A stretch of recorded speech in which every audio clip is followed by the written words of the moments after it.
Selanjutnya, alhamdulillah, kawan-kawan, ibu-ibu, bapak yang dirahmati Allah, alhamdulillah kita bertemu lagi di Ahad Forum Isfal series ke-13. Nah, alhamdulillah setelah beberapa bulan yang lalu kita sempat vakum ya, atau berhenti karena satu dan lain hal, alhamdulillah kita bisa melanjutkan ke series 13 ini. Nah, alhamdulillah hari ini bertepatan dengan 13 Ramadan 1445 Hijriah. Beriring doa, semoga Allah mudahkan dan sampaikan kita pada derajat takwa dari saum Ramadan kali ini. Amin. Amin ya rabbal alamin. Selanjutnya, saya ucapkan terima kasih kepada eh, tim Isfal yang sudah menyiapkan agenda webinar yang luar biasa pada hari ini. Mudah-mudahan diridhoi Allah dan pastinya bermanfaat bagi kita semua. Sebelum kita mulai, Bapak Ibu, saya izin untuk menyapa dulu narasumber kita yang sudah hadir. Ada Ibu Dr. Arna Huzaima SAGM Hum. Assalamualaikum Ibu. Ya, alhamdulillah. Dan pemateri yang kedua ada Bapak Suyantoni Hermawan. Assalamualaikum Pak. Waalaikumsalam warahmatullahi wabarakatuh. Alhamdulillah. Damang Pak. Alhamdulillah saya. Kumaha sawadabna? Alhamdulillah. Kalau Ibu Dokter Ana kita hampir bertemu setiap hari ya Bu. Kalau dengan Pak Tony ini sudah lama sekali ya Pak. Sudah berapa tahun kita tidak bertemu terakhir di Bandung waktu masih KKL ya Pak. Masya Allah. Nah, alhamdulillah dipertemukan kembali di ruang Zoom ini, difasilitasi oleh Isfal. Saya izin sapa juga founder Isfal yang terhormat Ibu Dr. Siska Listiani. Assalamualaikum Ibu. Waalaikumsalam warahmatullahi hatur nuhun Ibu Arne Pak Soyantani, mohon maaf ini. Terima kasih telah mau bergabung di tengah-tengah kesibukannya Bapak Ibu sekalian, mudah-mudahan berkenan berbagi ilmu. Mohon maaf sedang ini bunga teh Rafida bisa dilanjut. Terima kasih Bu. Ya, alhamdulillah, izinkan saya, Rafida Romlan, untuk memandu forum pagi ini uh, terkait judul kita pro kontra uh, layanan pusat KUA sebagai layanan pusat keagamaan di Indonesia.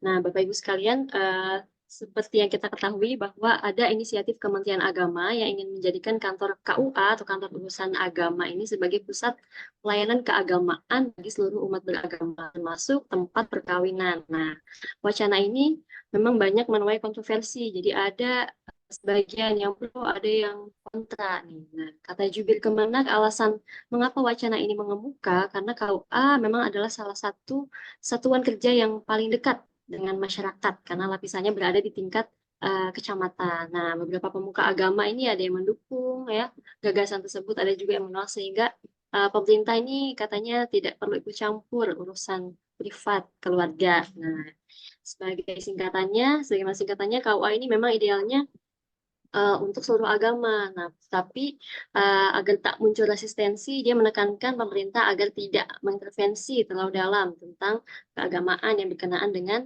perkawinan ini. Lantas bagaimana nih dari sisi hukum perkawinan Islamnya dan bagaimana nih praktek langsung di lapangannya? Nah, apakah memungkinkan demikian? Apakah mungkin KUA dijadikan sebagai pusat layanan keagamaan seluruh agama gitu ya di Indonesia? Apakah akan merubah regulasi selanjutnya? Kemudian bagaimana kalau kesakralan pencatatan nikah itu sendiri setelah misalnya nanti diubah, ya.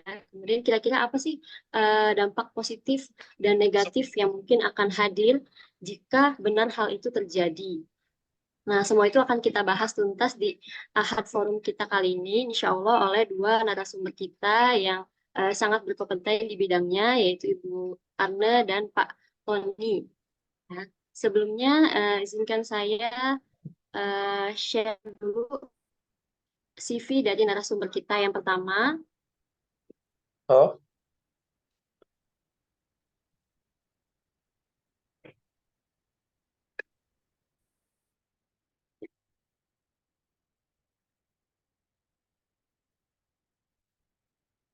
Yang pertama, Ibu Dr. Anna Huzaima, SAGM Hum. Beliau adalah Kaprodi dari Prodi HKI Keluarga Islam di UIN Raden Fatah Palembang.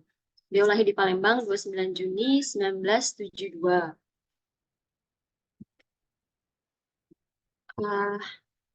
Selanjutnya beliau bertempat tinggal di Palembang. Khususnya beliau juga sudah banyak menerbitkan artikel di Sinta maupun Scopus. Adapun pendidikan formalnya dari SD di Madrasah Quraniyah 8 Palembang, kemudian SMP di MTSN 1 Palembang, SMA PGAN Palembang, S1 di Fakultas Syariah YIN Raden Fatah Palembang, S2-nya Ilmu Hukum PPS Unsri Palembang, dan S3 Ilmu Hukum Unsri Palembang.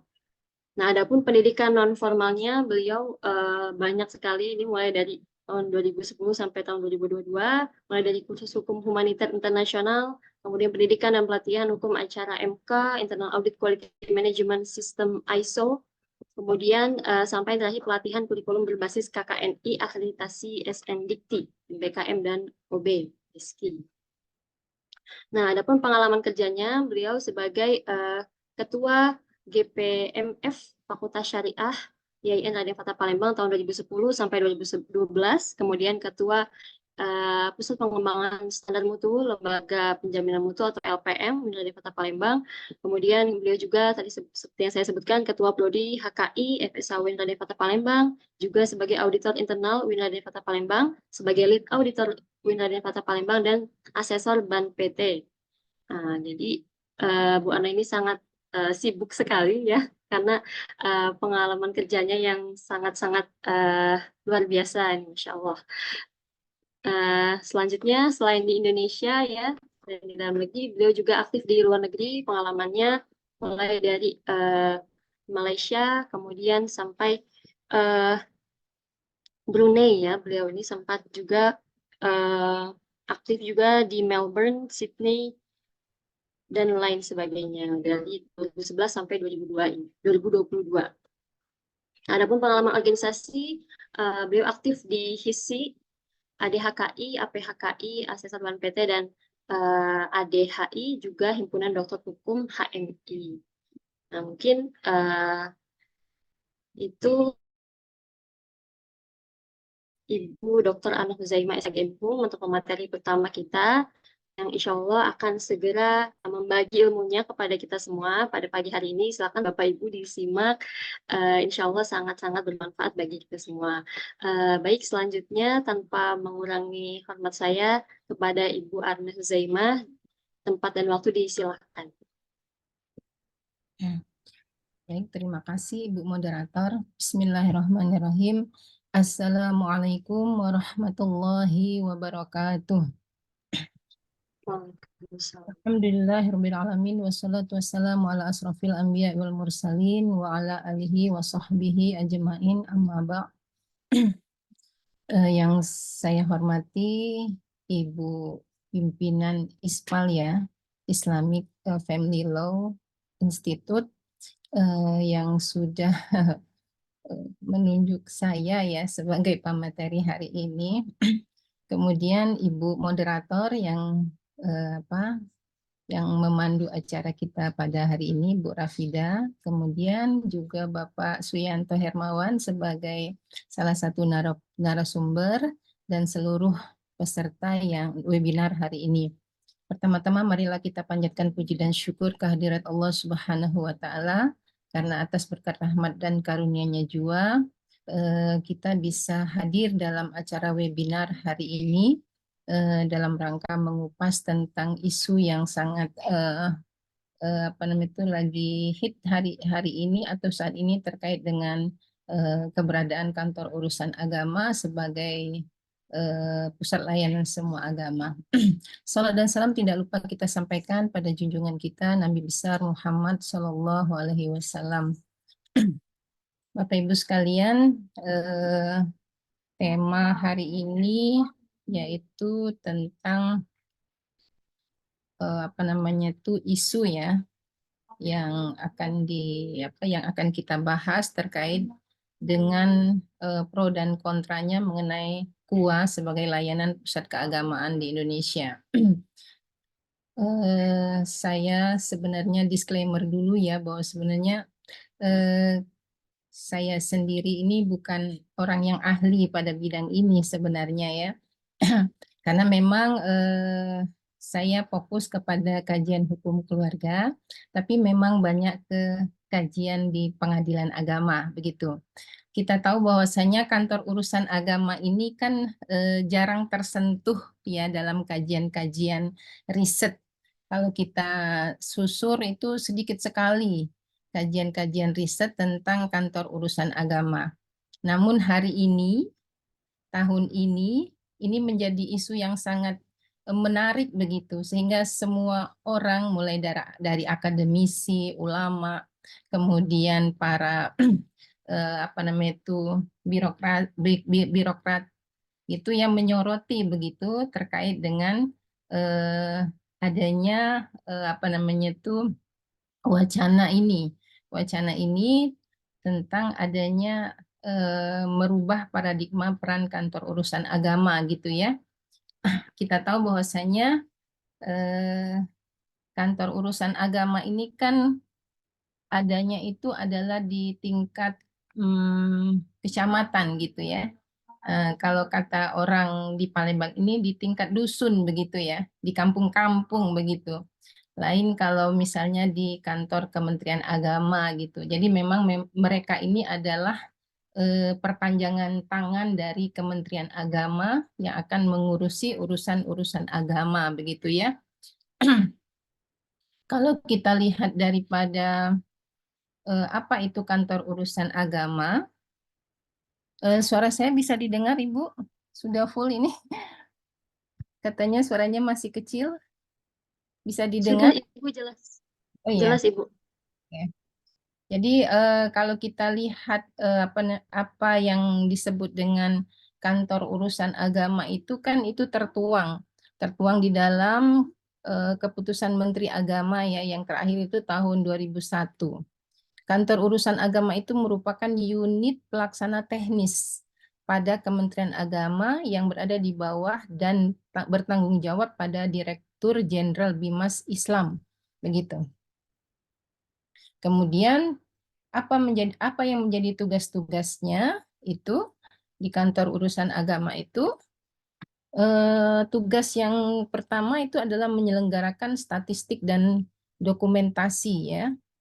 Yang kedua adalah menyelenggarakan surat menyurat, kearsipan, pengetikan, dan rumah tangga kantor urusan kecamatan. Kemudian melaksanakan pencatatan nikah dan rujuk.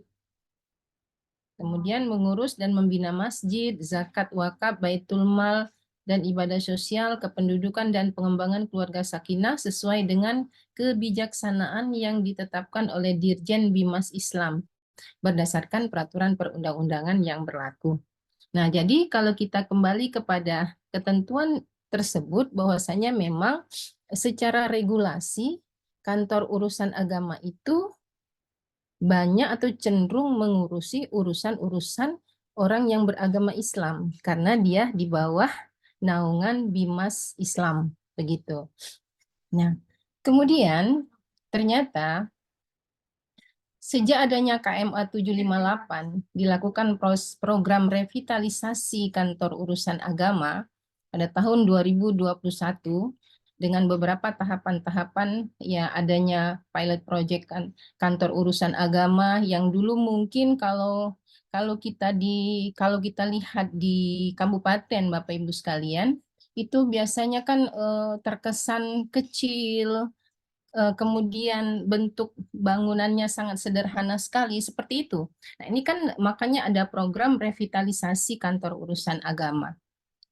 Sehingga di beberapa kecamatan itu ada pilot project untuk melakukan perubahan terhadap kantor urusan agama itu sendiri, terutama dari segi tata bangunannya terlebih dahulu ya yang lebih representatif. Nah, karena program revitalisasi ini ya akhirnya pada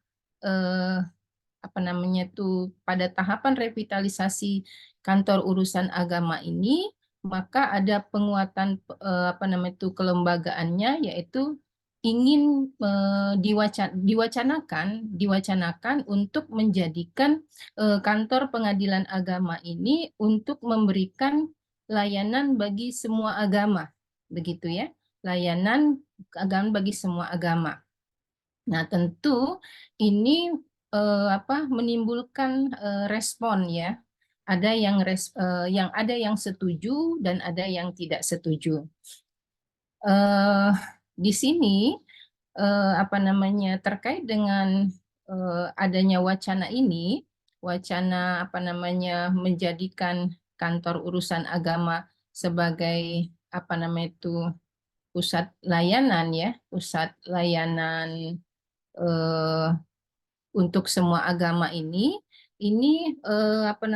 menginginkan jadi UA itu bisa memfasilitas layanan untuk semua agama ya. Kemudian bisa mencerminkan nilai-nilai inklusivitas dalam masyarakat multikultural.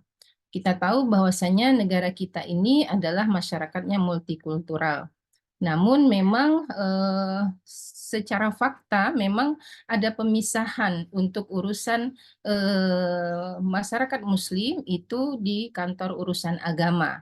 Kemudian ada lembaga lain yang ditunjuk untuk mengurus hal-hal bidang keperdataan umat non-Muslim.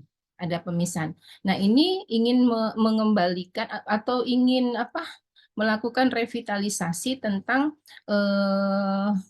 fungsi lembaga KUA itu sendiri ya, fungsi lembaga KUA itu sendiri atau kantor urusan agama. Yang kalau kita kembali kepada pemaknaan bahwasanya Kementerian Agama itu adalah mengurusi semua agama di tingkat pusat maupun di tingkat provinsi, begitu.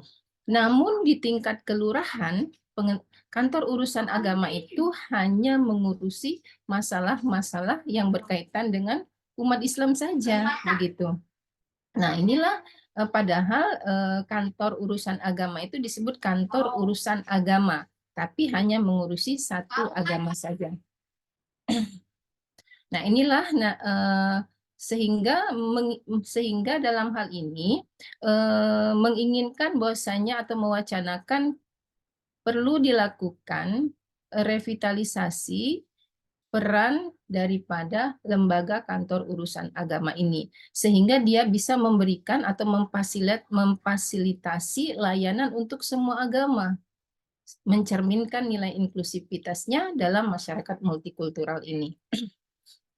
Nah, sehingga dalam kondisi ini, wacana ini memunculkan pro dan kontra, ya, yang mendukung tentu menganggap bahwasanya dengan adanya satu KUA yang bisa memberikan layanan pada semua agama, itu bisa memudahkan akses layanan keagamaan bagi masyarakat.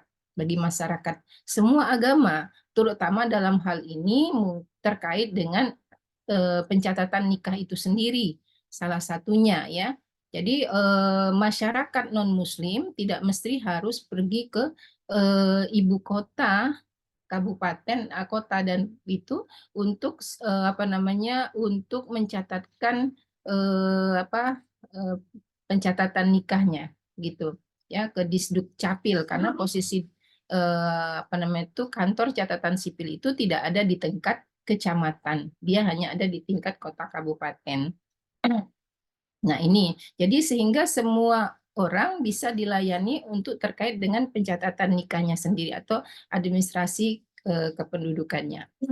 Nah, kemudian dalam hal ini juga dengan adanya KUA sebagai pusat layanan semua agama, ini mendorong toleransi dan kerukunan antar umat beragama.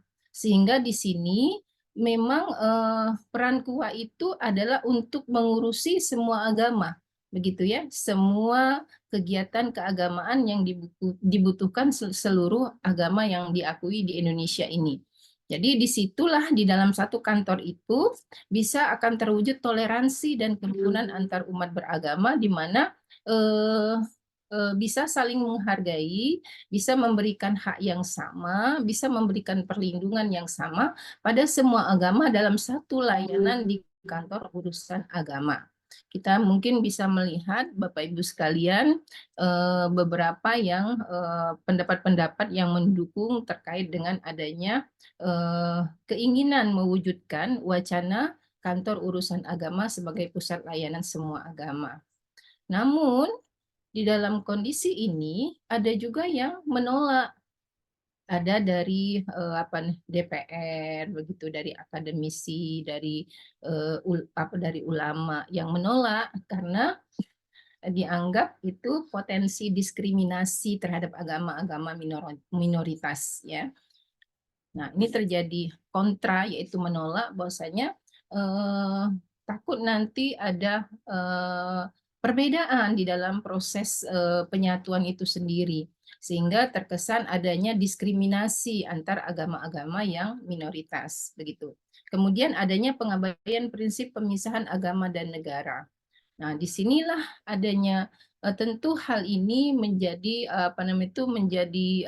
kajian untuk kita lihat bagaimana sih wacana ini terkait dengan layanan untuk semua agama di kantor urusan agama itu sendiri. Nah, jadi di sini tentu kita sebagai seorang yang akademisi dalam hal ini, kita harus melihat persoalan itu secara jelas terlebih dahulu, karena memang ini kan baru wacana. Wacana itu belum jelas, bagaimana konsepnya juga belum jelas di sini. Maka oleh karena itu, catatan penting KUA sebagai pusat layanan sebuah agama itu harus ada tujuan hukum yang jelas agar KUA tidak melanggar prinsip kebebasan beragama, ya. Jadi dalam hal tersebut apa sih tujuan hukum yang akan dibuat dalam KUA menjadi pusat layanan semua agama ini? Kita belum tahu karena memang hari ini baru wacana. Kemudian juga KUA harus mampu memberikan, dengan adanya KUA sebagai pusat layanan itu harus memberikan perlindungan hukum yang adil bagi setiap warga tanpa memandang agama. Karena di sana ada kemungkinan di sana bercampurnya misalnya SDM.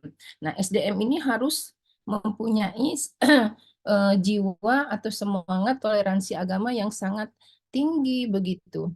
Menghargai masing-masing warga negara yang berbeda agama, begitu.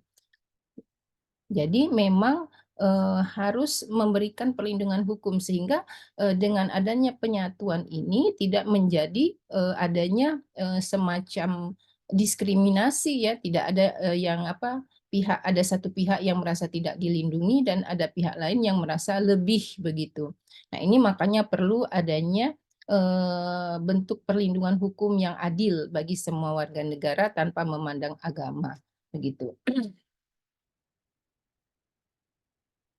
Nah, terkait dengan yang bahwasanya KUA sebagai pusat layanan semua agama, ini yang menjadi sangat penting atau isu sentral itu terkait dengan pencatatan perkawinan di sini, ya. Isu sentral itu pencatatan perkawinan semua agama. Nah, apakah KUA sebagai tempat pencatatan semua agama? Apakah KUA menjadi tempat prosesi pernikahan semua agama di sini dengan adanya KUA sebagai semua pusat layanan semua agama itu? Nah, kalau kita kembali kepada bahwasanya dalam sejarah kantor urusan agama yang sekarang ini established dalam pencatatan perkawinan untuk orang yang beragama Islam, itu diawali dengan adanya di zaman kesultanan, ya. Di zaman kesultanan kerajaan Islam, bahwasanya di kerajaan-kerajaan Islam itu ada satu lembaga yang mengurus urusan agama selain daripada raja atau sultan itu sendiri. Nah, kemudian diformalkan pada masa kolonial yang kita sebut penghulu. Kalau di kami di Palembang itu biasanya disebut ketip, istilahnya orang-orang yang akan menikahkan orang yang ditunjuk akan menikahkan apa namanya itu ya, orang yang akan menikah itu sendiri. Nah, itu kan artinya dari sebuah pranata atau kelembagaan. Kemudian setelah Indonesia merdeka itu maka dulu peran penghulu itu kan bukan hanya menikahkan saja, tapi dia juga ngurusin orang yang mau cerai begitu ya. Nah, jadi setelah adanya pencatatan NTCR, nikah talak cerai dan rujuk, itu kemudian adanya pemisahan atau terpisah. Kalau yang mau mengurusi untuk apa namanya itu ada yang namanya penghulu kabupaten, itu urusan yang mengurusi orang yang mau nikah, kemudian penghulu hakim itu adalah orang yang akan menyelesaikan sengketa. Jadi dipisah, begitu ya. Nah, kemudian lahirlah Undang-Undang PP nomor 3 tahun 1949, itu ada yang perubahan struktur KUA di tingkat kabupaten, kecamatan, dan distrik. Ya, di situ. Kemudian ada juga tahun 1947 itu ada ketentuan bahwasanya di samping yang sudah ada di kantor, kemudian ada juga ditunjuk P3N TCR begitu ya. Kemudian PP3N dan P2N sekarang ini. Nah, ini proses pelembagaan daripada pencatatan nikah di kantor urusan agama. Nah, setelah itu kemudian KUA prosesnya penguatan penyeragaman dan sentralisasi melalui aturan hukum yaitu PMA nomor 1 tahun 1952 dan Undang-Undang nomor 1 tahun 1974 yaitu undang-undang tentang perkawinan itu sendiri. Penghulu itu sebagai jabatan fungsional upaya penghapusan P3N begitu. Nah, setelah ini matang dari sebuah pranata menjadi diakui secara yuridis, kemudian KUA itu kemudian ditegaskan juga di dalam undang-undang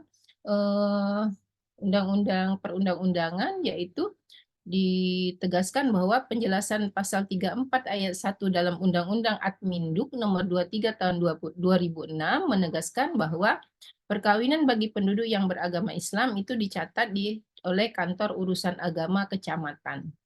Nah, ini kan secara yuridis, secara legislasi, dia sudah masuk di dalam proses legislasi dan diundang-undangkan melalui Undang-Undang Adminduk. Di sini ditegaskan. Nah, tentu hal ini sangat panjang prosesnya. Sehingga dalam proses legislasi, kemudian baru diundang-undangkannya suatu peraturan perundang-undangan, dan dia berlaku bagi seluruh warga negara Republik Indonesia. Begitu. Nah, karena kita memiliki pluralisme hukum di Indonesia, maka di situ berdasarkan dari legitimasi Undang-Undang Adminduk itu sendiri ada pemisahan dua tempat ketika melakukan pencatatan perkawinan. Bagi orang yang beragama Islam itu ditetapkan di kantor urusan agama. Tapi bagi yang non-Muslim itu ditetapkan di kantor catatan sipil. Begitu. Nah, ini sebenarnya kalau kita lihat dari segi administrasi saja, itu sebenarnya bisa dicatatkan di kantor catatan sipil. Namun dalam hal ini di perkawinan orang yang beragama Islam itu bukan hanya soal legislasi atau registrasinya saja begitu ya. Ini yang menjadi penting juga tentang keabsahan sebuah perkawinan dalam konsep ajaran Islam itu sendiri. Jadi makanya di sini kantor urusan agama itu sangat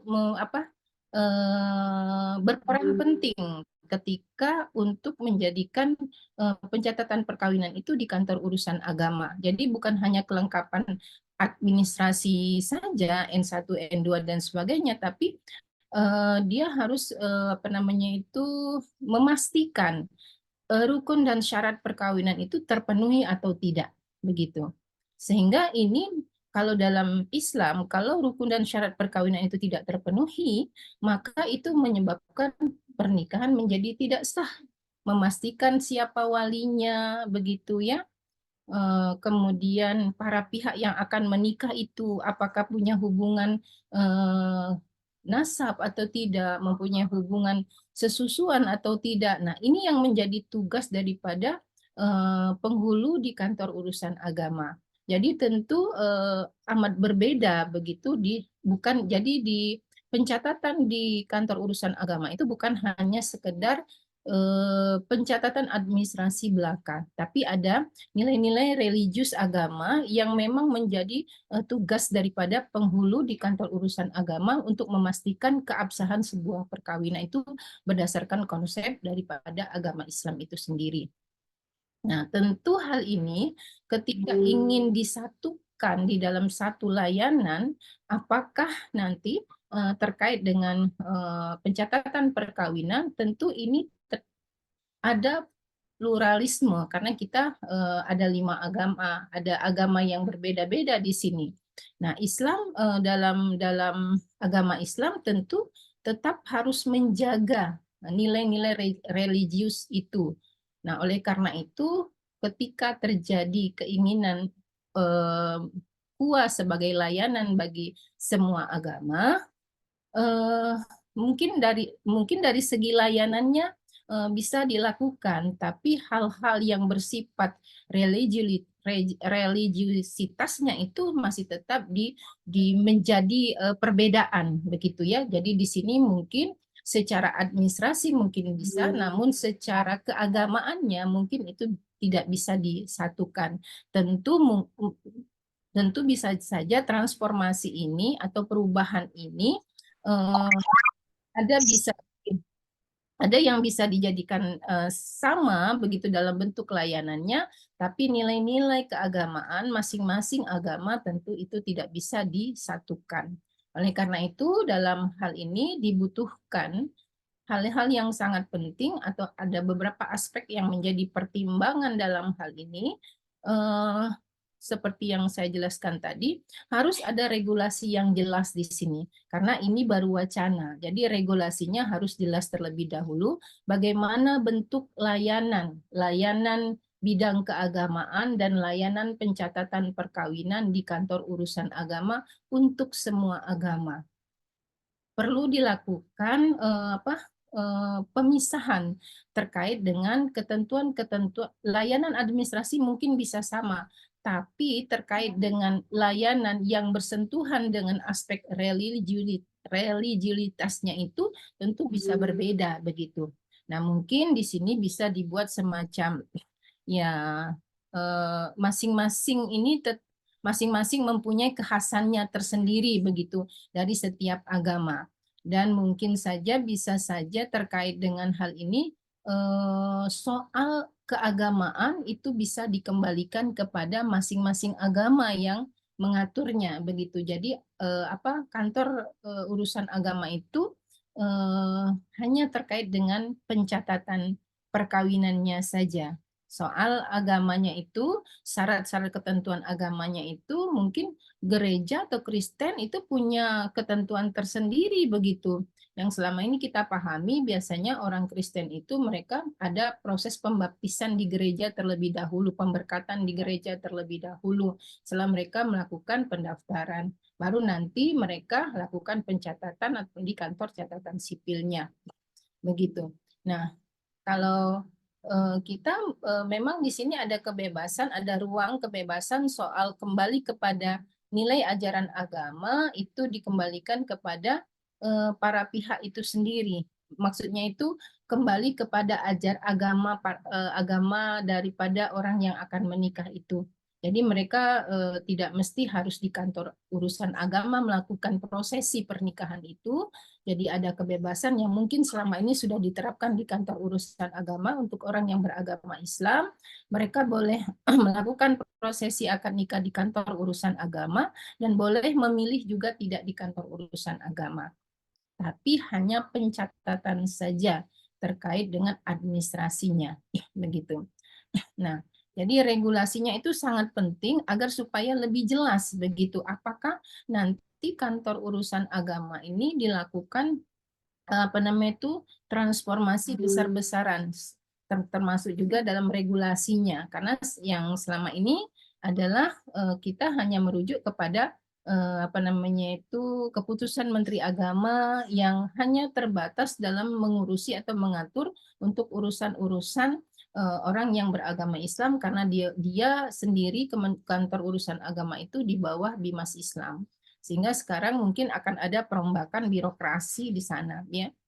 Kemudian SDM, sumber daya manusia yang akan ditempat di kantor urusan agama itu yang akan ditetapkan tentu mempunyai standar yang memang bertujuan untuk membangun bahwasanya layanan kantor urusan agama itu diberlakukan untuk semua agama, sehingga di sana nanti akan terjadi bukan hanya orang yang beragama Islam, tapi juga bercampur dengan orang-orang yang di luar Islam itu sendiri, jadi SDM-nya. Tapi mereka harus diikat dengan sikap toleransi dan moderasi beragama, sehingga memang bisa saling menjaga, jangan sampai terjadi apa namanya itu bukannya kemaslahatan tapi kemudaratan.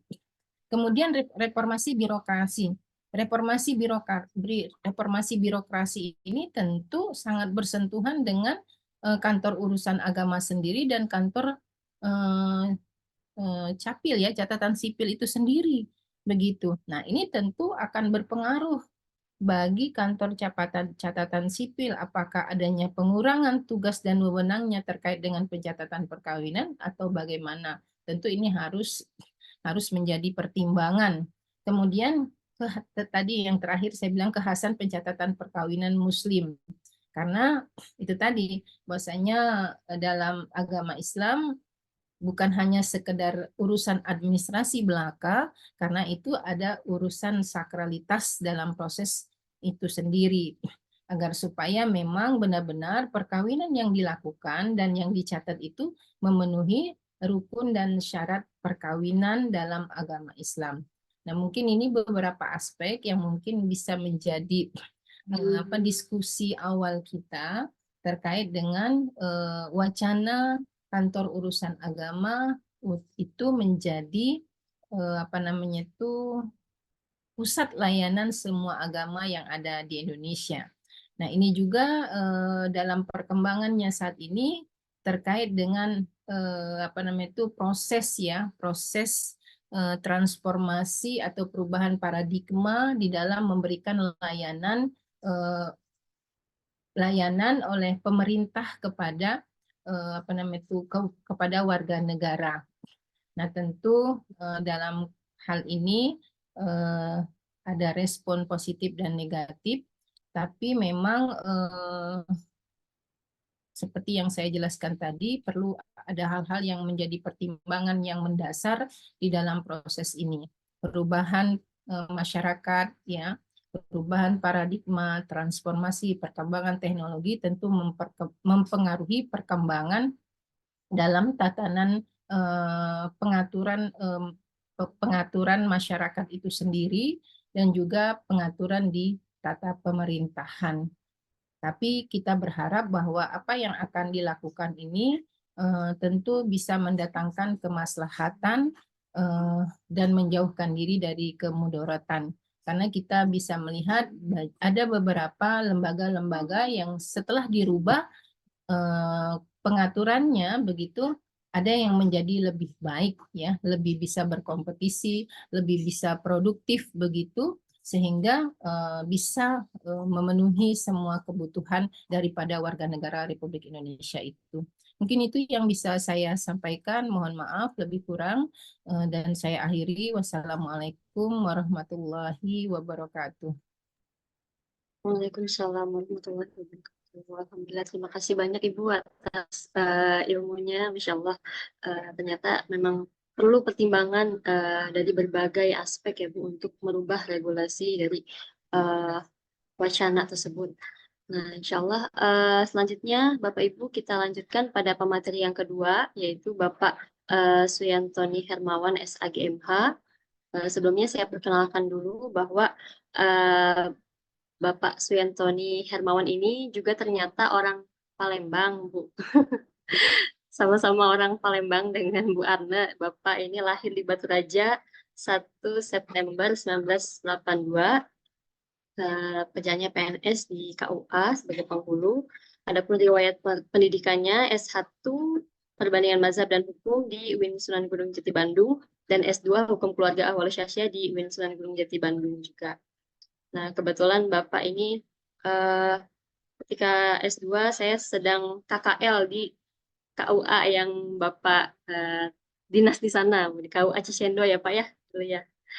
Alhamdulillah. Nah, adapun pengalaman riwayat pekerjaan, pertama Bapak sebagai staf pelaksana di KUA Kecamatan Panjelekan Kota Bandung, kemudian sempat menjadi staf pelaksana di KUA Kecamatan Cicendo, penghulu di KUA Kecamatan Cicendo, kemudian pindah ke Kecamatan Cinambo, Kota Bandung, dan yang terakhir sampai saat ini masih berdinas di KUA Kecamatan Sukasari, Kota Bandung. Jadi masih di sekitaran Bandung. Masya Allah, Alhamdulillah, Insya Allah nanti mudik ke Palembang ya Pak ya. Tukeran kita ya Pak. Insya Allah. Ya, Alhamdulillah, baik Bapak Ibu. Eh, Selanjutnya kita siap mendengarkan materi dari Pak Tony terkait fungsi KUA sebagai layanan keagamaan di Indonesia. Izin saya share dulu sebentar Bapak.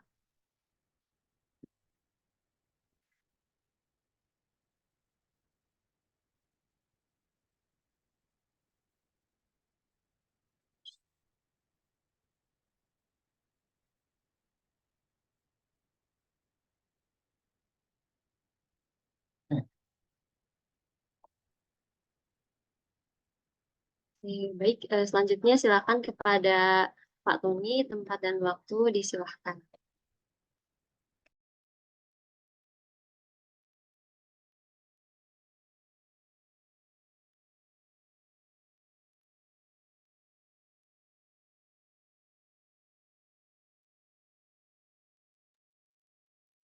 Izin Pak, suaranya belum terdengar Pak.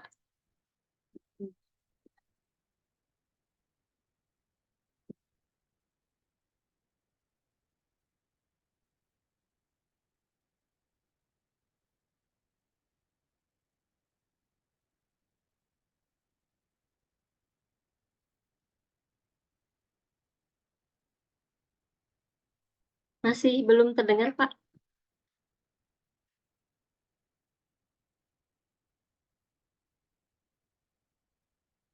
Boleh di headphone-nya diganti. Headphone-nya diganti Pak atau dicopot dulu.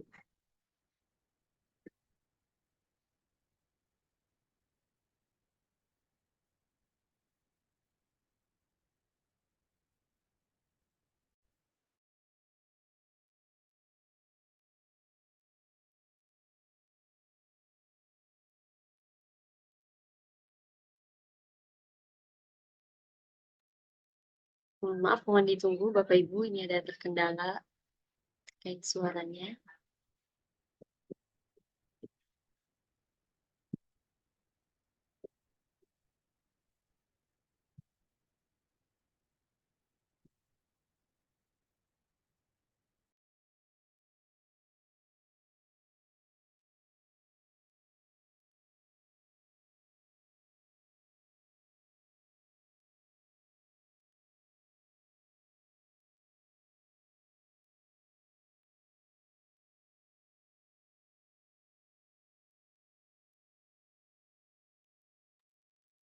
Maka biasa,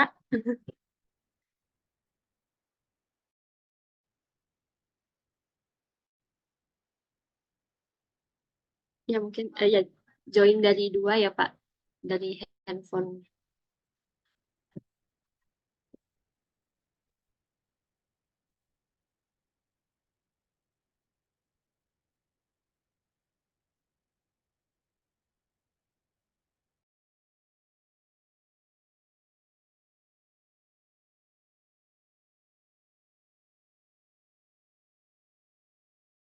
Ada suara?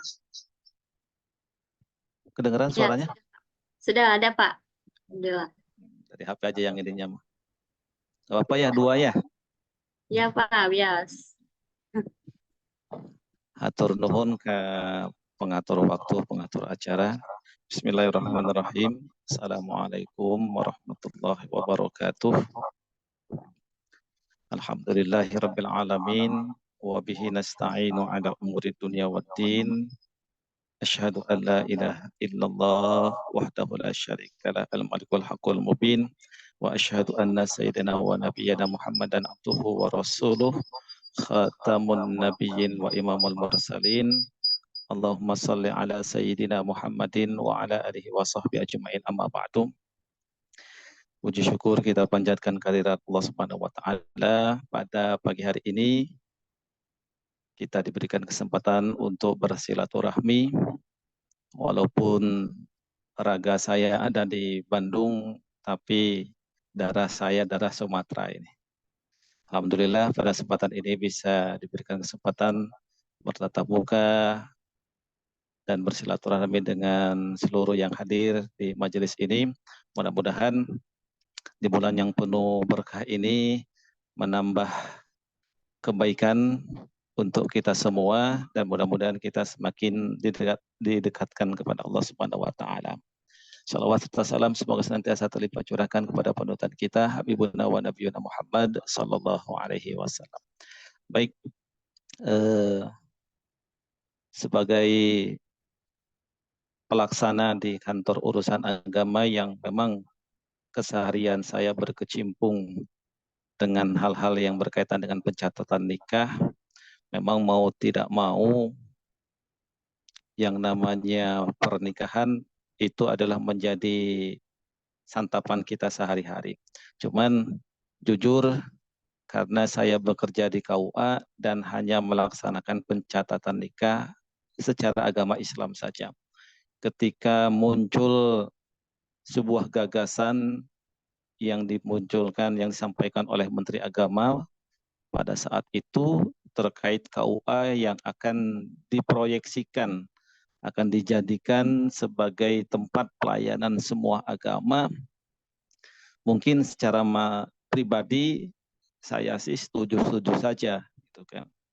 Cuman memang di lapangan ada pro dan juga ada kontranya.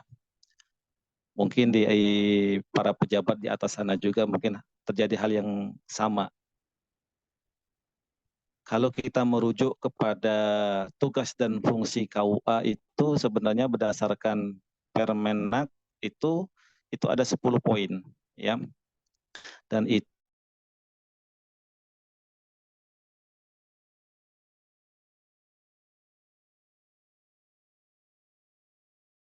agama selain agama Islam. Nah, sekarang ketika muncul sebuah gagasan yang akan menjadikan KUA menjadi pusat pelayanan semua agama, tentu yang pertama yang harus disiapkan itu terlebih dahulu adalah aturannya. Karena memang selama ini aturan yang berkaitan dengan fungsi KUA, terutama tentang perkawinan, itu sudah diatur kalau dalam Undang-Undang Nomor 1 tahun 1974 dan juga PP Nomor 9 tahun 75 itu menegaskan bahwasanya pencatatan pernikahan itu dilaksanakan di KUA bagi muslim dan non-muslim dilaksanakan di kantor pencatatan, dinas pencatatan dan pendudukan atau catatan sipil. Jadi ini menjadi dilema buat kita, gitu kan. Orang melihat KUA itu hanya sebatas tempat nikah. Sedangkan pada dasarnya kita tidak hanya mengurus tentang pernikahan saja. Ada produk halal, ada ibadah sosial, ada zakat dan wakaf, gitu kan. Artinya kalau nanti KUA dijadikan sebagai tempat pelayanan semua agama, maka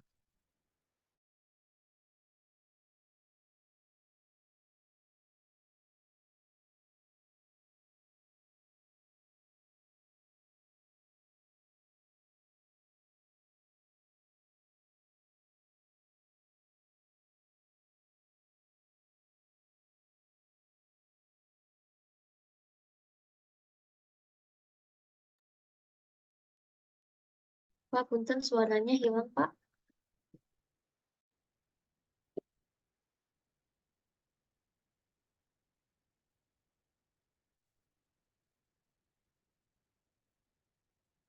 Bentar, mungkin. Tes, ada ya? Nah, ya, Pak. Nggak Ada, tahu Pak. ini kenapa ini kok suka hilang-hilang ini. Ya. Nah itu, sebagaimana fungsi itu tampil di layar, itu berdasarkan Peraturan Menteri Agama Pasal 3 Nomor 34 Tahun 2016, itu ada 10 fungsi KUA itu. Pelaksanaan pelayanan, pengawasan, pencatatan dan pelaporan nikah rujuk, penyusunan statistik, layanan dan bimbingan masyarakat Islam, pengelolaan dokumentasi dan sistem informasi manajemen KUA kecamatan, bimbingan keluarga sakinah, kemasjidan, hisab ru'yat dan pembinaan syariah, penegakan dan seterusnya sampai 10. Bagi manasik haji bagi jamaah haji reguler, itu dari 10 tugas itu saja dengan SDM yang ada di KUA itu sudah sangat banyak gitu kan. Ditambah lagi sekarang SDM yang ada di KUA itu sudah mulai berkurang. Karena di kita saja di Kota Bandung itu ada KUA yang tidak memiliki penghulu atau stafnya cuma satu. Karena mungkin ada yang banyak yang pensiun, penghulu bulan ini saja di Kota Bandung itu ada 3 orang yang meninggal dunia. Belum ada penggantinya. Belum lagi yang mau pensiun tahun ini udah banyak gitu kan.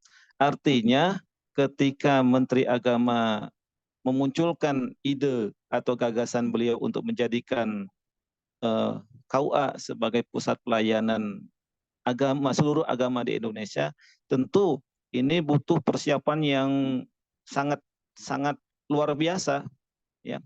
Karena memang dari yang pertama yang harus dirubah itu dari segi aturan dulu. Kan jelas aturan kalau pencatatan pernikahan untuk bagi yang beragama Islam itu dilaksanakan di KUA.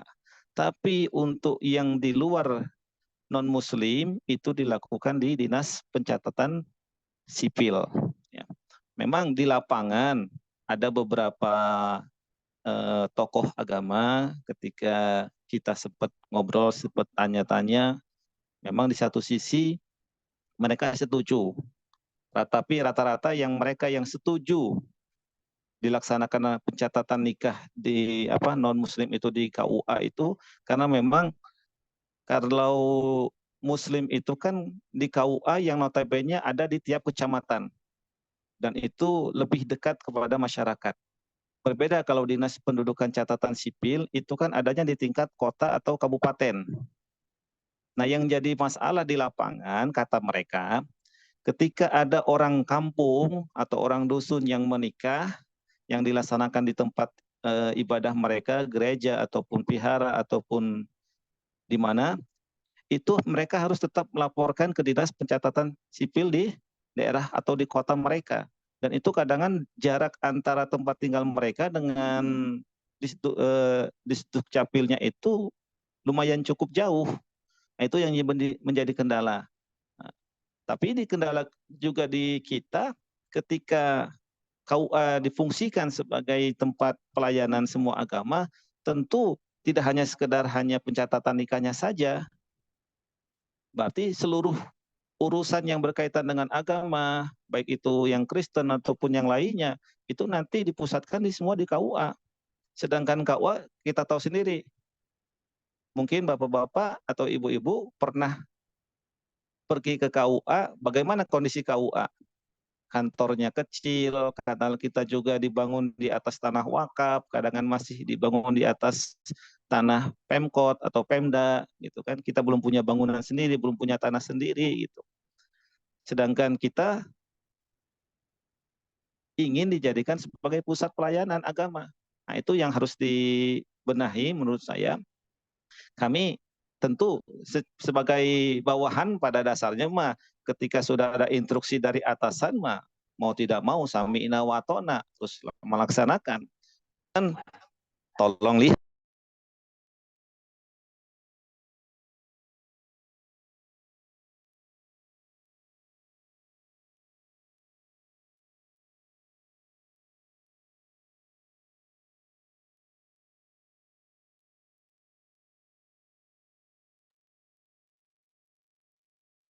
Sudah kedengaran lagi ya? Nggak tahu ini HP-nya agak error, ini sering dimainin sama anak jadi suka ngerasa sendiri.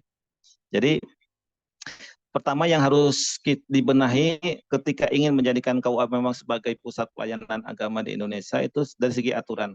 Jadi jangan ada ketimpangan ketika nanti pencatatan pernikahannya masih secara aturan masih dilaksanakan di KUA bagi yang muslim, dan bagi non muslim itu diatur atau dicatat di Dinas Disdukcapil.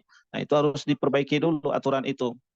Biarkan nanti pejabat-pejabat yang di atas di sana antara Menteri Agama dengan Menteri Dalam Negeri itu silakan untuk bertemu dan membahas hal ini supaya nanti tidak ada ketimpangan, ya.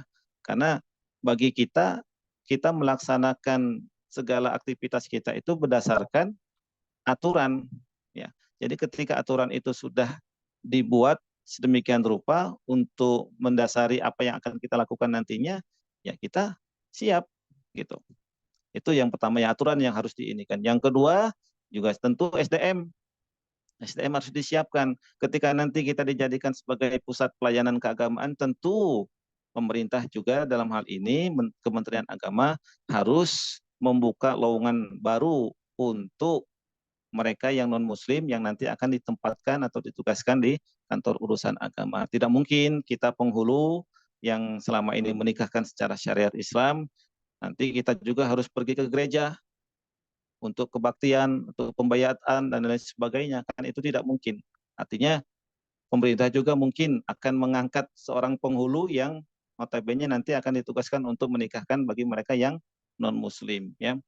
Dan memang dari beberapa literasi yang kami baca, itu ada beberapa hal dalam hal pernikahan bagi non-muslim itu yang mereka tidak bisa dilaksanakan kecuali di tempat ibadah mereka. Seperti pemberkatan itu harus dilakukan di gereja. Nah, nanti kalau misalkan pencatatan nikah itu nanti di KUA gimana prosesnya? Nah, ini sebuah PR besar. Jadi gagasan itu sebenarnya bagus.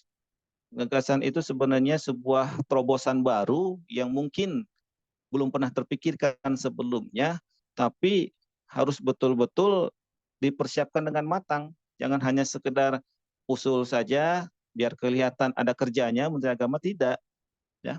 Dan itu butuh sosialisasi yang sangat panjang. Jadi mungkin kalau itu mau diterapkan di kita, mungkin itu bisa dilaksanakan mungkin untuk beberapa tahun yang akan datang, tidak untuk saat ini. Mungkin itu yang harus kita perhatikan lagi, ya, karena pernikahan secara Islam pun yang ada di KUA dengan segala problem yang kita hadapi itu sudah sangat banyak sekali.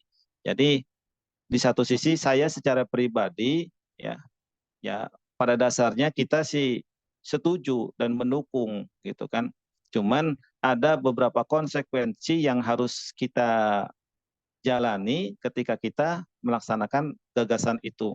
Dan itu yang harus menjadi pemikiran daripada pejabat-pejabat kita yang ada di Kementerian Agama. Jujur, kalau kita mau ini, teman-teman saya aja yang di kantor, aduh katanya, kalau nanti semua layan agama bisa musyrik ini katanya. Nanti hari Minggu kita harus datang ke kantor, harus haleluya, harus ini gitu kan. Nanti yang orang Kristen begini-gini dan lain sebagainya. Itu banyak sekali. Kalau memang betul dilakukan, mending saya minta pindah saja ke Pemda atau ke Pemkot katanya. Ya, itu masih baru sebatas wacana. Kita lihat saja nanti ke depannya bagaimana. Tapi yang pasti, kalau saya pribadi sih, apa yang sudah terjadi atau apa yang sudah ada sampai hari ini ya tinggal kita jalani saja, tinggal kita tingkatkan itunya dalam segi aturannya harus betul-betul ditegakkan, tidak usah mencampur aduk-adukkan ya, karena ini nanti akan menjadi rancu di KUA ya. Jadi al-muhafadzatu 'alal qadimi sholih wal akhdhu bil jadidil aslah bukan berarti ini bukan jadidil aslah, tapi juga yang sholih yang sudah-sudah itu juga harus dipertahankan. Ya. Karena ya kita khawatir ya. Apalagi sekarang kan di bulan puasa sudah mulai ramai, ada war takjil, nonis-nonis sudah berebut takjil gitu kan. Nanti jangan-jangan nanti ketika ini dijadikan KUA sebagai pelayanan semua agama, nanti kita di KUA juga sama seperti itu. Ya, ya kita memang harus toleransi antar umat beragama, cuman ya ada batasan-batasan yang harus tetap kita jaga. Toleransi bukan berarti Jumat orang-orang non-Muslim ke masjid, Minggu kita ke gereja, kan bukan seperti itu toleransi. Dengan kita menghargai kebebasan mereka, ibadah mereka, itu juga adalah sebuah toleransi. Ya. Ya, terkadang kita kan kebablasan toleransinya. Jadi pas ada acara istighosah, kita ngundang jemaat gereja untuk nyanyi, untuk sebagai hiburan, atau nanti ketika ada di gereja nanti ngundang tim rebana dari musola, dari masjid, kan tidak seperti itu juga. Jadi pada dasarnya kalau saya secara pribadi sih kalau disebut menolak ya menolak. Cuman kita sebagai bawahan ya apa kata di atasan saja. Kalau kata atasan dan semua aturannya sudah siap, ya kita di bawah harus siap melaksanakan gitu. Apapun konsekuensinya seperti itu. Itu. Jadi memang ini yang kita hadapi di KUA itu banyak sekali isu-isu yang kaitannya dengan KUA yang banyak sekali kita dengar, bahkan ada yang mulai peleburan antara KUA dengan Disdukcapil, ada yang KUA katanya mau dihapuskan, ya kita nikmati sajalah isu-isu itu. Ya. Tapi yang pasti kalau saya lebih kepada apa yang sudah terjadi sampai detik ini, apa yang sudah ada itu tinggal kita jalani saja. Toh selama ini kan tidak ada masalah. Ketika pernikahan Islam dicatatkan di KUA, ketika pernikahan dicatatkan non Muslim itu dicatatkan di catatan sipil, dan itu tidak ada masalah gitu. Selama ini, cuman hanya beberapa 1-2 orang mungkin yang mungkin lebih, kalau misalkan mau lebih mudahnya, kalau Islam kan dicatatkan di KUA yang notabene ada di tingkat kecamatan. Nah, sekarang nanti bagaimana ketika non-muslim yang tadinya dicatatkan di Disdukcapil, yang notabene Disdukcapil itu ada di tingkat kota atau kabupaten, pemerintah dalam hal ini bisa membuat suatu aturan, gagasan baru, pencatatan nikah itu tidak harus di Disdukcapil, tapi bisa dilaksanakan di tingkat kecamatan atau kelurahan. Itu kan sebuah terobosan, tanpa harus merubah tatanan yang sudah ada sampai detik ini. Itu mungkin jauh lebih baik daripada harus mencatatkan pernikahan mereka di KUA. Gitu kan. Kan itu sebenarnya kan kendala yang paling sering kita temui di lapangan bagi non-muslim itu, karena mereka jarak antara tempat tinggal mereka menuju Disdukcapilnya itu jauh. Bayangkan kalau misalkan ada non-muslim nikah di kilometer 12, itu notabene kan sudah masuk ke Kabupaten Muba ya. Ya Bu ya. Muba atau Murah? Muba. Musti Banyu-Asin ya. Ada perlebaran itu di Banyu-Asinnya. Banyu-Asin jadinya ya. Nah, nanti kalau menikahnya di Banyu-Asin, terus dia harus mencatatkan pergi ke pusat kotanya, kan jauh jaraknya yang harus dia tempuh. Nah, bagaimana nanti pemerintah bisa membuat terobosan baru, bagaimana pencatatan nikah itu bisa dilaksanakan di kelurahan atau di kecamatan setempat sebagai perpanjangan tangan daripada Disdukcapil. Itu jauh lebih baik daripada harus memaksakan pencatatan nikah harus tepat di KUA kan itu. Itu jauh lebih baik menurut saya pribadi gitu kan. Itu sebenarnya hanya masalah itu saja sebenarnya yang paling banyak kita dapati di lapangan, kendalanya itu seperti itu. Karena jauhnya jarak antar tempat tinggal mereka, gereja mereka atau tempat ibadat mereka yang dilaksanakan pernikahan secara agama mereka ke tempat pencatatan nikahnya di Disdukcapil. Ya. Jadi itu menurut kita lebih efektif ya daripada harus merubah tatanan yang sudah ada. Sistemnya pun nanti tinggal dipermudah saja kan, karena kita kan yang muslim kan nikah di KUA kan ada sampai ke tingkat kecamatan, itu yang membuat kita terasa lebih mudah pengurusan segala sesuatunya gitu kan, sedangkan mereka kan harus ke tingkat kota atau ke tingkat kabupaten. Itu mungkin yang jadi masalah ya. Mungkin hal-hal yang lain ya yang kaitan, karena kan yang namanya permasalahan agama itu kan bukan hanya menikah ya. Orang melihat KUA itu hanya tempat menikah saja. Ternyata di KUA itu bukan hanya sekedar ngurus itu gitu. Ya. Ya saya juga sama keluarga bukan dipanggil nama, Bu. Saya juga dipanggil, "Oh, Pak Ketip, mana kabarnya?" Yo, baik. Ya, saya sudah lama merantau, Bu. Saya sudah keluar dari Batu Raja itu dari tahun 94 sampai hari ini. Jadi tapi bahasa Palembang insya Allah masih bisa. Insya Allah nanti mudik, nanti Lebaran. Rencana saya ke Palembang ke kilometer 12 tempat Bici. Itu makanya saya nanya ke Neng Rapida, masih adakah di Palembang, nanti mau main. Ternyata pulang dia ke Sumedang. Tukeran. Saya dapat istrinya orang Sumedang, jadi tukeran ya. Yang orang Sumedang mah ke Palembang, nanti yang Palembang ke Sumedang itu ya. Nggak apa-apa. Jadi itu ya, pernikahan yang dilaksanakan oleh KUA dan juga di Sdukcapil itu sebuah aturan yang sudah kita laksanakan sampai detik ini, dan itu seharusnya tidak perlu kita rubah karena itu akan merubah tatanan yang lainnya, baik itu dari segi aturan, dari tupoksi nanti dinas-dinas yang terkait, juga nanti dari beberapa tempat ibadah, gereja, dan lain sebagainya. Alangkah baiknya kalau seandainya pemerintah itu lebih memfokuskan keluhan masyarakat yang ada di bawah, terutama dalam hal pencatatan nikah bagi non-muslim yang selama ini dilaksanakan di tingkat Disdukcapil, Dinas Pencatatan Sipil, itu bisa dipermudah sampai bisa dilaksanakan di tingkat kelurahan atau minimal di tingkat kecamatan. Ya minimal kan jaraknya tidak terlalu jauh. Ya kalau kami secara pribadi, ya kalau memang aturannya sudah seperti itu dan sudah ada instruksi dari pimpinan, dari atasan, dari menteri, ya kita juga siap melaksanakan. Tapi alangkah baiknya kalau para pejabat juga memperhatikan keluhan mereka yang di bawah. Terkadang kan selama ini kan kita di KUA kan sebuah aturan dibuat tanpa pernah memperhatikan apa yang ada terjadi di lapangan. Nah, itu yang sering kali kita sayangkan. Tapi sebagai anak buah yang baik ya harus ikut gitu ya. Itu beberapa hal yang dapat kami sampaikan yang kaitannya dengan tupoksi KUA itu sendiri dan pro dan kontra yang terjadi di masyarakat terkait gagasan yang dimunculkan oleh Menteri Agama Pak Yakut Khalil Qaumas kaitan dengan KUA akan dijadikan sebagai tempat pelayanan semua agama ya, yang menimbulkan kehebohan yang luar biasa. Jangankan orang non muslim, kita punya muslim yang dinas di KUA-nya juga heboh, tapi karena ini hanya sekedar wacana, ide, usulan ya, tapi insya Allah nanti kita lihat perkembangannya bagaimana. Ya mudah-mudahan kalau saya pribadi berharap tidak usah terlalu jauh dalam hal, ya mungkin ini suatu hal yang baru ya, sebuah inovasi dari Menteri Agama.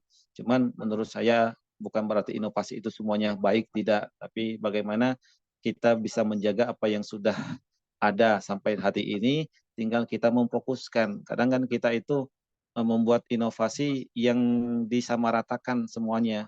Padahal tinggal kita permasalahannya apa? Fokus aja ke masalah itu, memberikan solusinya. Tidak usah melebar kemana-mana.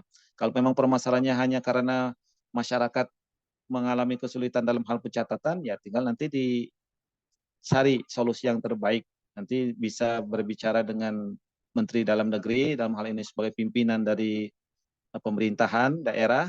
Nah, nanti tinggal bagaimana caranya supaya pencatatan pernikahan yang dilaksanakan oleh Disdukcapil itu bisa lebih mengena kepada masyarakat yang ada di kampung-kampung yang jauh dari kota. Itu mungkin nanti kalau misalkan ada hal-hal yang perlu ditanyakan kaitan dengan tugas dan fungsi KUA, nanti bisa mungkin dibuka tanya jawab ya. Ya, jujur saya tidak bisa nih buat PPT ini, bukan dosen soalnya Bu. Jadi mohon maaf ini kalau PPT-nya agak kacau itu. Ya, tidak pernah berkutik dengan ini, tugas kita mah cuma bawa buku nikah, map, udah peci, udah ke lapangan Bu. Jadi bukan seperti ini. Tapi ya mudah-mudahan apa yang kami sampaikan bisa dipahami, dimengerti. Ya nanti kalau memang ada pertanyaan silakan ditanya, baik dalam forum ini maupun nanti di luar forum. Ya mudah-mudahan bisa bermanfaat untuk kita semua. Demikian, Assalamualaikum warahmatullahi wabarakatuh. Waalaikumsalam warahmatullahi wabarakatuh. Alhamdulillah sudah tersampaikan materi dari dua narasumber kita yang luar biasa. Alhamdulillah sudah ada juga nih Bapak Ibu, sudah ada pertanyaan yang masuk di kolom. Kita masuk ke sesi diskusi saja ya Bapak Ibu. Yang pertama dari Bapak Bunyamin. Assalamualaikum warahmatullahi wabarakatuh. Izin bertanya, saya Bunyamin dari Bandung. Kalau KUA menjadi layanan semua agama, maka bagaimana yang mau menikah berbeda agama? Selama ini yang menikah beda agama di Dukcapil. Kalau KUA dijadikan semua layanan agama, berarti nikah beda agama bisa di KUA. Nah, mohon penjelasannya. Terima kasih. Mungkin bisa dijawab oleh Pak Tony dulu ya, Pak. Oke.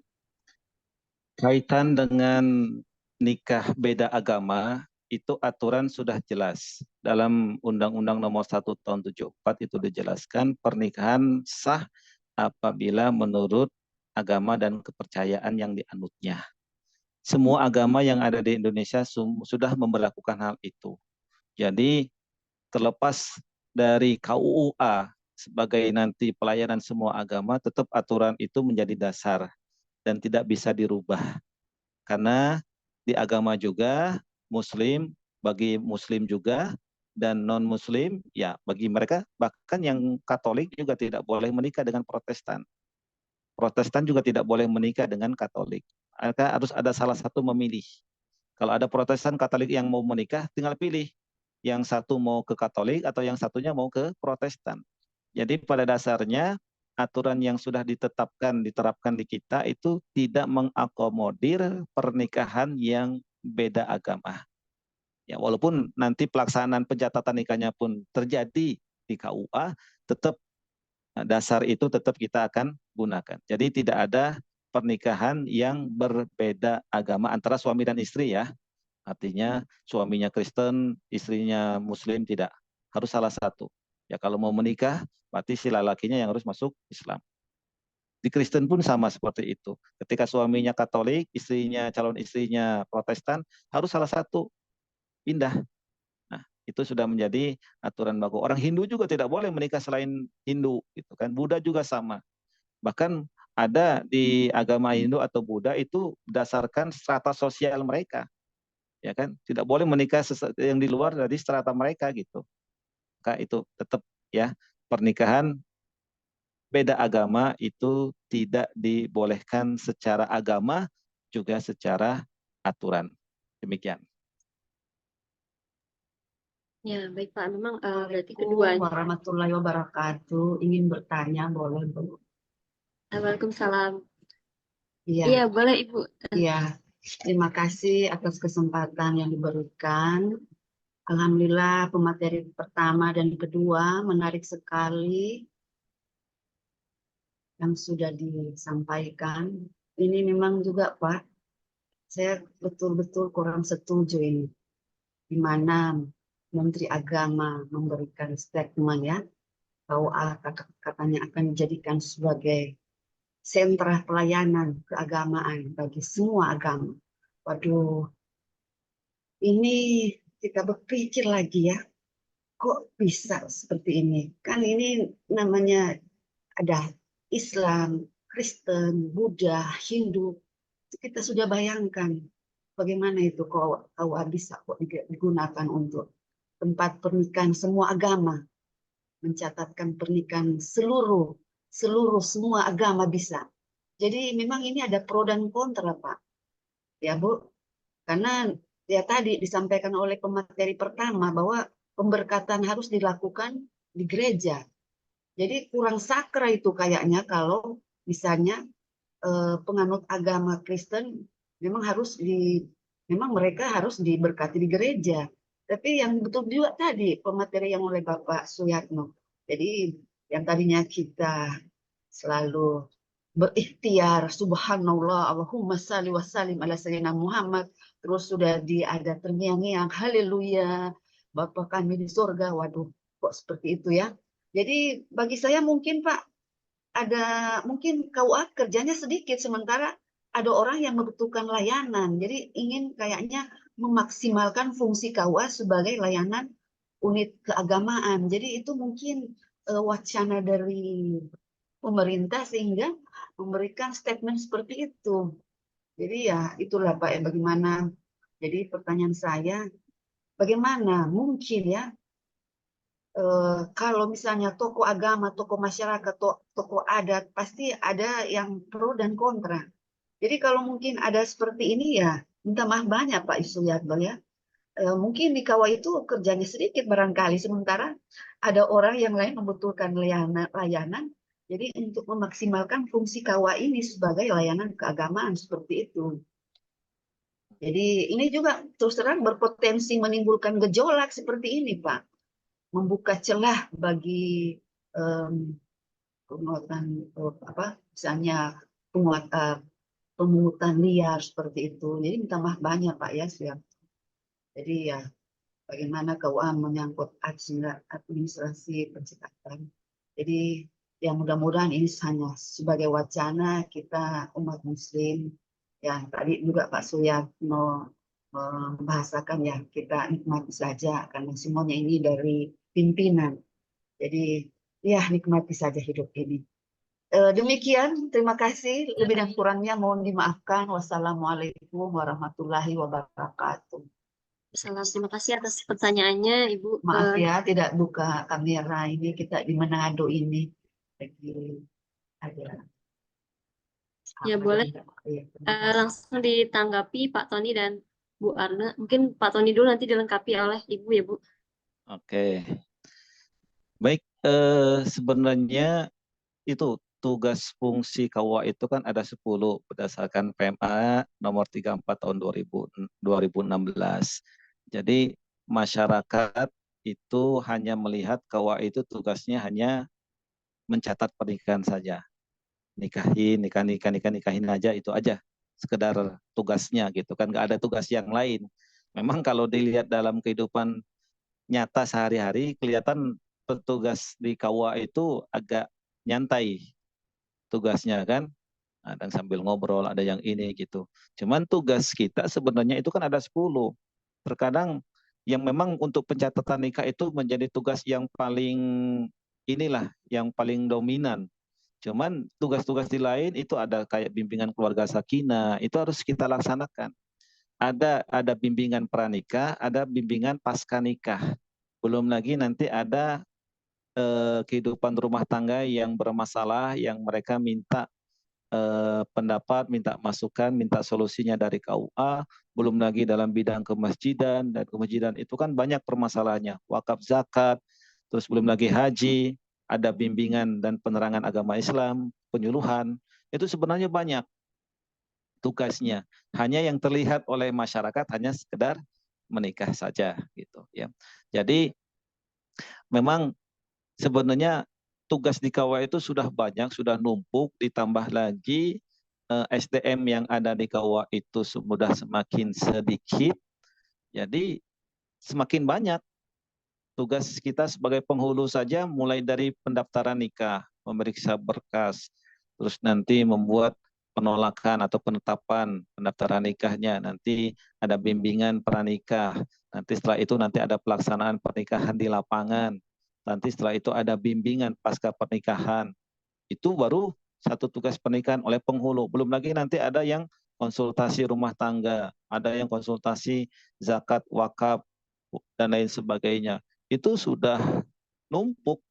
Kalau ditambah lagi dengan melayani semua agama, ya pasti tambah mumet kita.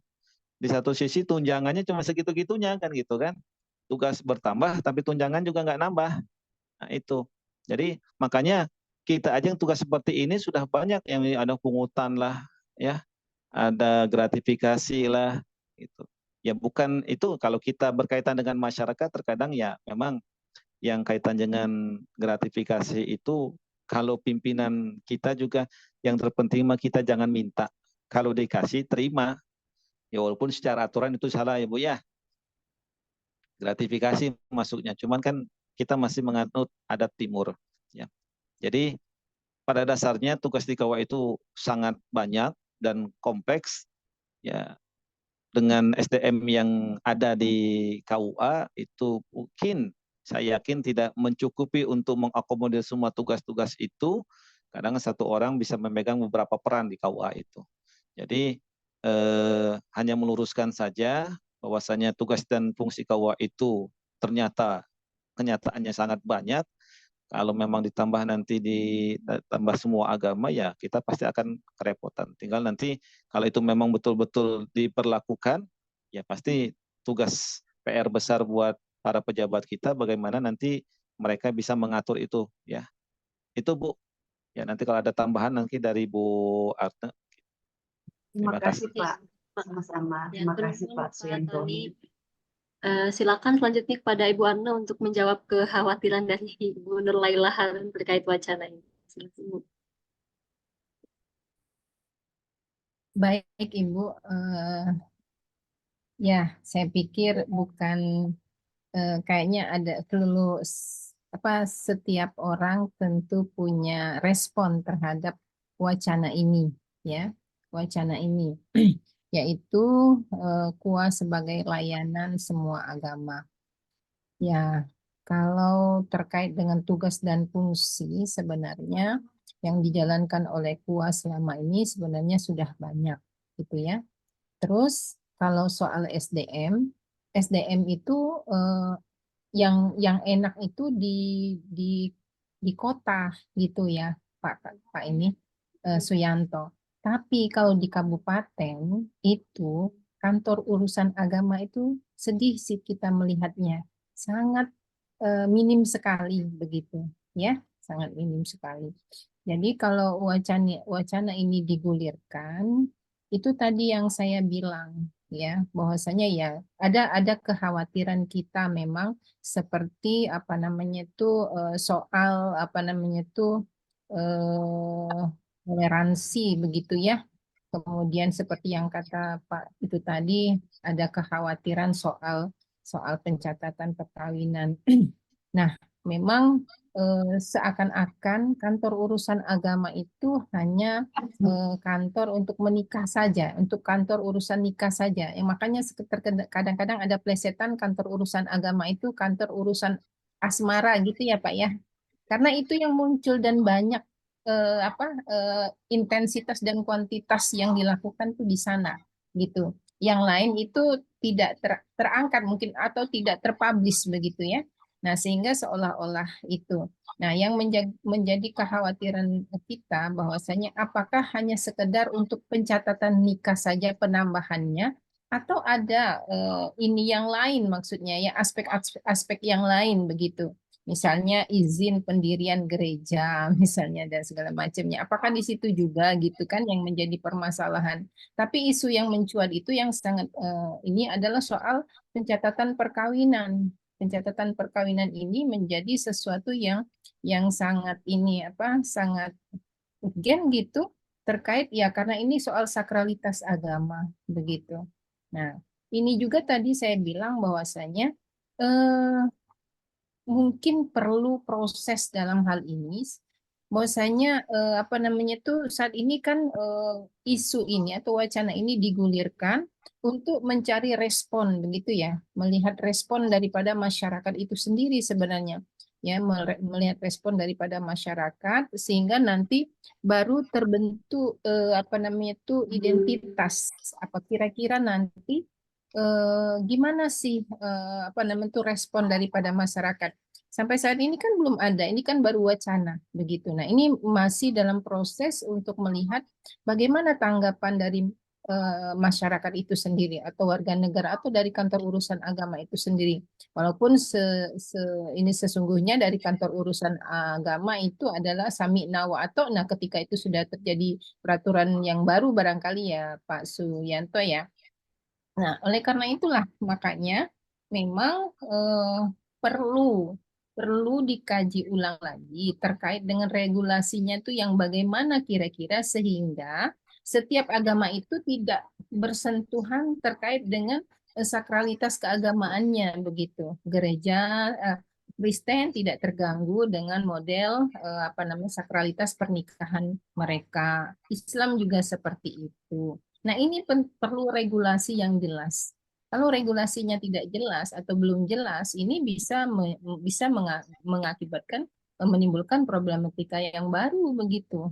Karena ya itu tadi sampai ada pegawai kantor urusan agama mau pindah begitu. Nah, ini kan soal akidah. Nah, ini juga bersentuhan di situ. Memang di sini penekanannya adalah layanan, layanan. Tapi bagaimana bentuk layanannya itu kita belum punya format gitu ya. Yang kayak mana? Apakah hanya sekedar pencatatan? Tidak mesti pegawai kantor urusan agama ketika ada ini hadir di gereja begitu. Nah, ini juga perlu perlu format yang jelas begitu ya. Tujuan hukum yang jelas, format yang jelas, formulasi yang jelas sehingga oleh karena itu ada regulasi, regulasi yang penting begitu.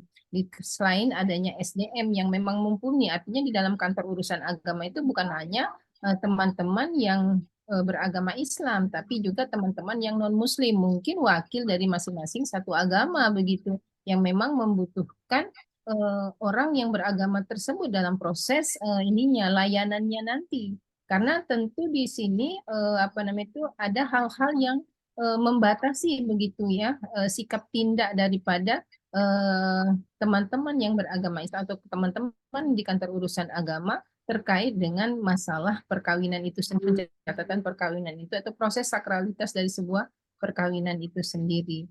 Jadi memang di sini kita boleh kita mengemukakan apa argumen-argumentasi, tentu ini bisa menjadi masukan dalam proses ya dalam pembentukan apa ide ini sendiri kan sekarang ini adalah proses diwacanakan kemudian didistribusikan kepada seluruh elemen bangsa ini supaya bagaimana responnya baru nanti akan terbentuk satu ide apakah ini bisa dilaksanakan ke depan atau tidak proses konsumsinya nanti sehingga menjadi satu ketetapan bahwasanya oh ini bisa dijalankan dengan konsep yang seperti ini dengan formulasi yang jelas begitu tidak bersinggungan hal-hal yang sangat sakral dari masing-masing agama begitu karena sakral soal perkawinan itu kan soal kadang-kadang soal perkawinan itu adalah soal sakralitas masing-masing ketentuan agamanya masing-masing begitu. Nah, ini sangat penting. Ini yang harus dijaga. Jangan sampai ada keterpaksaan nanti seperti itu dan berhubungan soal apa akidahnya juga begitu kan. Nah, jadi sangat malah ini menimbulkan apa namanya itu keterkaitan dengan agama, permasalahan agama nantinya. Begitu barangkali Bu Nurlaila Harun ya tadi. Gitu. Ya, Ya, baik. terima kasih Bu. Terima kasih atas jawabannya, Ibu. Ini ada satu pertanyaan terakhir dari Bapak Ibrahim Sazali Sihombing dari instansi KUA Bagan Sinembah Kabupaten Rokan Hilir Riau. Masya Allah, jauh sekali nih dari seberang sana. Nah, pertanyaan beliau adalah, apa tujuan pemerintah atas terobosan KUA melayani seluruh agama dan maslahat, serta mudaratnya terhadap akidah? Nah, mungkin boleh dijawab oleh Pak Tony, sekaligus closing statement, Pak.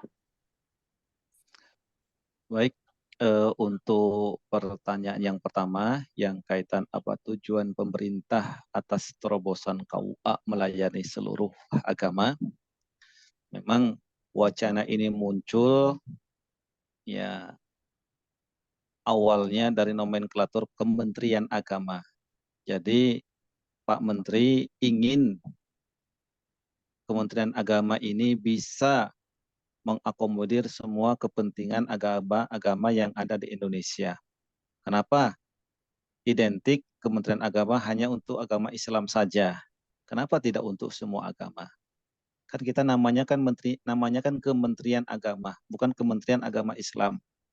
Ya, berawal dari situlah akhirnya muncul ide wacana dari beliau untuk menjadikan Kementerian Agama itu sebagai pusat pelayanan agama. Karena KUA menjadi leading sektornya Kementerian Agama di tingkat paling bawah di kecamatan, jadi mereka atau Bapak Menteri ini punya sebuah obsesi untuk menjadikan KUA itu sebagai pusat pelayanan keagamaan di di Indonesia. Jadi karena KUA sebagai pusat leading sektornya, akhirnya semua beban yang kaitan dengan permasalahan agama itu bisa ditangani oleh KUA. Tidak usah masa urusan agama larinya ke Kementerian Dalam Negeri, dalam hal ini di Dukcapil. Jangan nanti Kementerian urusan agama urusannya ke beda instansi lagi. Itu harapannya ya, karena Kementerian Agama, jadi harapan beliau ingin semua urusan permasalahan kehidupan sehari-hari bahkan seluruh agama itu bisa diakomodir, bisa dilayani oleh KUA. Itu mungkin ya tujuannya. Karena kita tidak tahu kan ketika beliau mewacanakan ini apakah tujuan mereka hanya beliau dan Allah yang tahu gitu kan. Kita hanya menerka-nerka saja. Yang kedua, masalah dan mudaratnya terhadap akidah. Kalau kaitannya dengan akidah, mungkin maslahat mungkin ada, tapi mudaratnya lebih jelas. Ya, maslahat mungkin ada yang mungkin tidak kita bisa lihat atau kita pahami sampai untuk saat ini, tapi yang pasti mudaratnya itu pasti ada dan sudah mulai bisa kita baca di kedepannya bagaimana untuk masalah akidah. Ya, makanya sebagai pendapat pribadi saya ya kalau kaitan dengan ini oke lah. Memang ada beberapa hal yang kebijakan wacana ini bisa membawa kebaikan untuk semua pihak. Cuman banyak ternyata dari wacana ini kedepannya yang saya lihat malah mungkin banyak mudaratnya. Itu saja. Ya, terima kasih. Ya, teman Bapak, mungkin boleh dilengkapi Ibu dari sisi maslahat dan mudaratnya menurut Ibu sekaligus closing statement. Baik. Terkait dengan tujuan pemerintah ya, kalau dalam wacana-wacana yang kita baca itu tadi ya, bahwasanya pemerintah ingin mengembalikan definisi kantor urusan agama dan peran daripada kantor urusan agama. Jadi kantor urusan agama itu adalah kantor yang akan mengurusi semua agama. Karena dari tingkat pusat, yaitu Kementerian Agama RI, dia mengurusi semua agama. Di Kementerian Provinsi dan Kementerian Kota itu juga mengurusi semua agama. Nah, kenapa tidak juga di wilayah terjauh istilahnya itu di tingkat kecamatan tidak mengurusin itu juga.